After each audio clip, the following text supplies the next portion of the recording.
Now, this is an active archaeological site where they're actually digging a New Testament site, most likely the city of Bethsaida.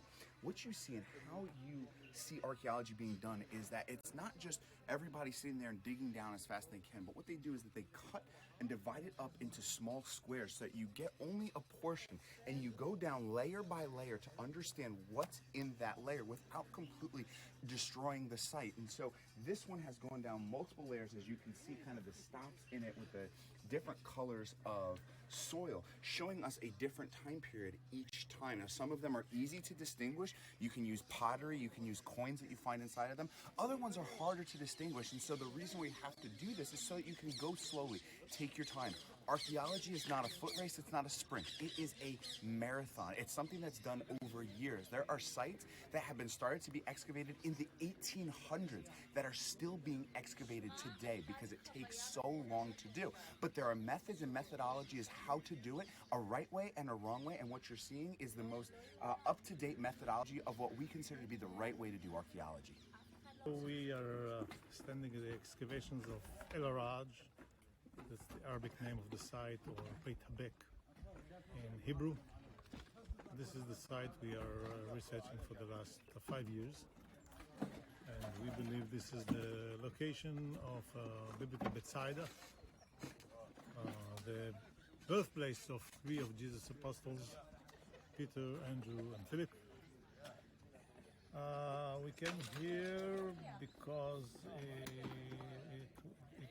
there were some ideas that could be another or even better place to identify Bethsaida, because for the last 35 years Bethsaida has identified 2 kilometers north from here in another site called Tel. There too there are houses from the first century, nothing from the Byzantine period later. But the excavator there, Professor Araj, our colleague, friend, he identified Bethsaida for the last 33 years. But people, scholars, some scholars were against this identification, mainly because it's 2 kilometers from the shore of the lake. And if it's a fisherman village, as it described both in the New Testament and Josephus Flavius, if it's on the lake, it can be 2 kilometers away.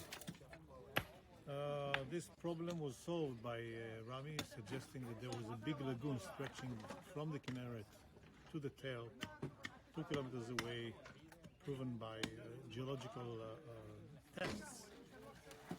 But as we found here first century pottery as well at the very beginning, we decided to try and go deeper to see what we have here. So the first layer here is 13th century CE Crusader period. That's a sugar factory. The walls are built, some of them are built on earlier walls from the Byzantine period. At that place, at that level, we discovered the remains of a Byzantine period church, 5th to 8th century CE. Sorry. And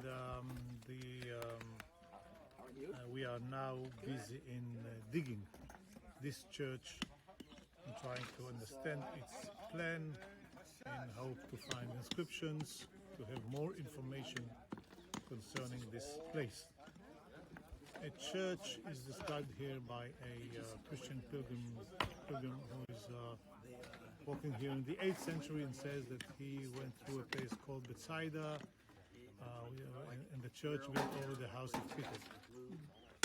So we are not coming to prove that he was right or wrong. We are coming to dig here archaeological excavations, and if we have a church and maybe we'll have inscription, maybe we'll know better about the place. Already in 2017 we dug below Byzantine floors at the western part, and about 5-6 feet below the Byzantine floors we discovered Roman period houses. 1st century to 3rd century CE. That clearly means that there was no lagoon here, because people couldn't live under 2 meters of water. So the story of the lagoon is wrong. There is a village here. Today we know it's a Jewish village according to some typical finds we had. We have pottery, we have coins, glass, stone vessels.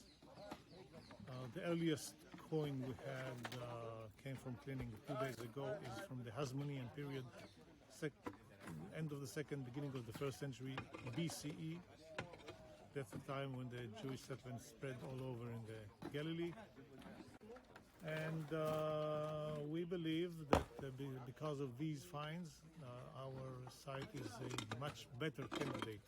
We couldn't prove yet that this is Bethsaida, but we think that our site at Araj is a better candidate to identify Bethsaida.